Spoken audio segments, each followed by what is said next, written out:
Welcome back to Vivid Noise. As the 20-something-year-old boomer that I am, I've been going back to the original Crash Bandicoot games on PS1, and I've been noticing something. Apart from the fact that they're just really solid games that are actually still very playable to this day, the original does something that the other two don't, which I really want to talk about today. Now, that thing that it does, I'm sure was not the intent of the developers as the sequels would improve upon it, but it's essentially a combination of the game feel and the animation quality that creates this feeling of, well, for lack of a better word, of clunkiness that isn't disadvantageous to the feel of the game overall. Generally speaking, clunkiness is a negative term when it comes to describing a video game, right? That it's cumbersome to play, that it's not fun, but Crash is still very fun in spite of the fact that it's a little bit clunky. In fact, despite having personally the most nostalgia with the third and second game thanks to either Let's Plays or playing it myself, I've actually grown to enjoy the original the most out of the three, and I've got a couple of points I want to address that I believe contribute to that. My first point is the overcoming of a sense of inability. So what do I mean by that? Well, essentially, when I play Crash Bandicoot,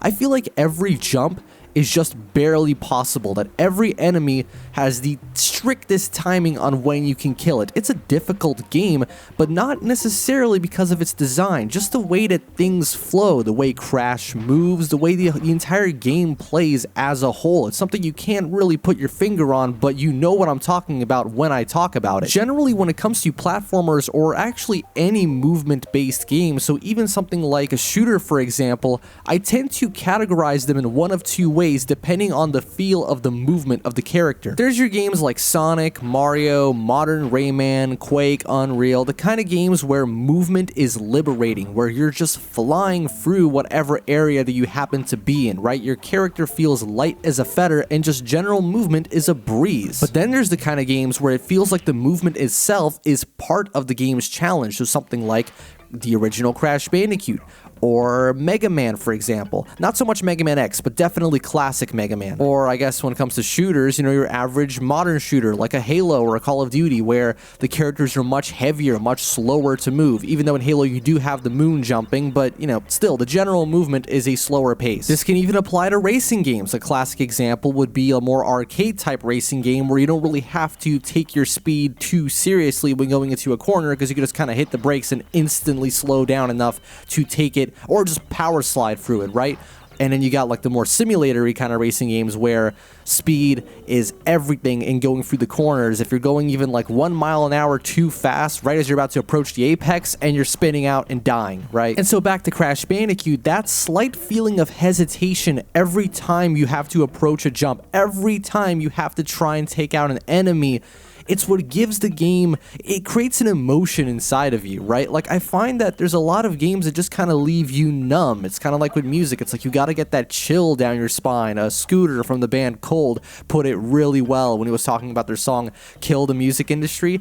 You really just have to feel something, and the same thing goes for video games. Like, I feel something when I play this game. That's not to say that there's no modern games that can recreate this feeling as well. No, absolutely. There's tons of difficult, challenging, and also fairly designed modern games that create that emotion inside of you. I'm just talking about the instances when it doesn't happen, and it just leaves you feeling like, well, what's the point of even playing it? That's not to say there's no value in a more laid-back sort of experience. No, absolutely, there's still plenty of fun to be had in a game that doesn't push you to your limits, but sometimes when you want that to happen, you gotta find the right one, and Crash is definitely one of them. This next point I want to make is much more specific to the fact that I make music, but it's to do with the sound quality in a lot of older games, or even current games with, I guess, low sound budgets, even though it's not really that hard to find good quality sound effects for cheap nowadays. Anyway, my point is that distorted or lower quality sounds can sometimes really add a sense of punch, a crunch,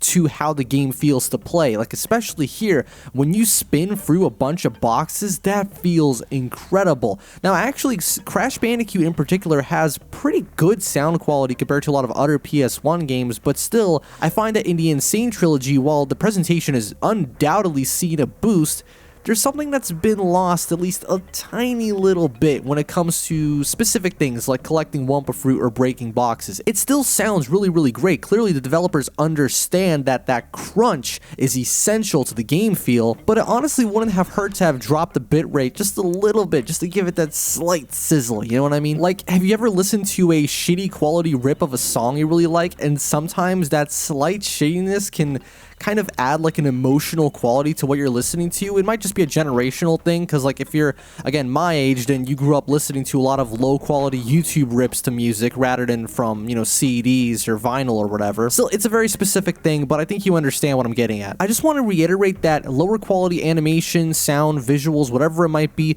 doesn't guarantee a positive impact in this sense. It's just a very specific case here with this game and a couple others. For example, Project Cars doesn't have quite the same sort of collision impact as Need for Speed Shift. It might be but the same people, same engine, but with Shift 1 and 2, you really feel those crashes much better, not because it's worse, no, because in those games, the sound design honestly was way better, and the presentation, the camera shake, the motion blur, all of those things that contributed to an incredible sense of just collision, like when you hit a wall or another opponent, and you're just fucking dead, you know? Whereas in Project Cars, yeah, the overall fidelity of the game is higher, but in that aspect, it's an objective downgrade if you ask me. It's not because it looks and sounds better, it's because it's not as good. It's interesting how the relationship between fidelity and the overall impact of a certain kind of action in a game doesn't necessarily have to follow any concrete logic.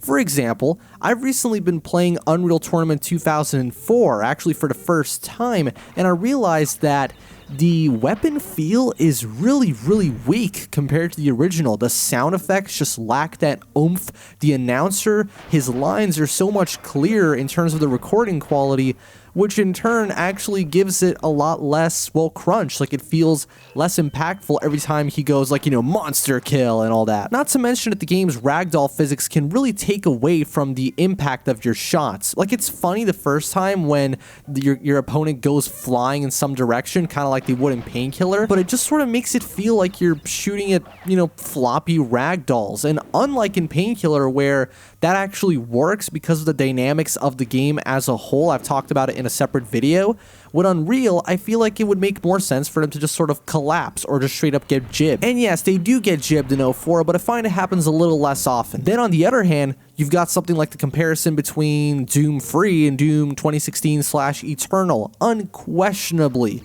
Eternal and 2016 have the better overall weapon feel. I mean, when you rip and tear, right, for your enemies and you perform like a glory kill and stuff, it's just unmatched. The particles, the animation, the sound design, right, it completely devastates Doom Free, where your shots just feel a little bit weak, honestly. There's still a decent amount of kick to everything, but just no punch, if that makes sense. It doesn't help that there's also a ton of reverb if you enable EAX, but even without it, the shots just don't feel direct. They feel kind of distant. Even without the reverb, it feels like there's a wall between you and the bullets that leave your gun. And to bring this all the way back around to Crash Bandicoot, let's just sum up. So basically, I really, really enjoy the feel of this game, particularly because it has a great combination of this feeling of overcoming what feels like something that should be impossible, the ruggedness and rigidity of Crash's animation, and also the really crunchy sound design. And once again, thank you so much for watching another episode of Vivid Noise, and I'll see you guys at the next one.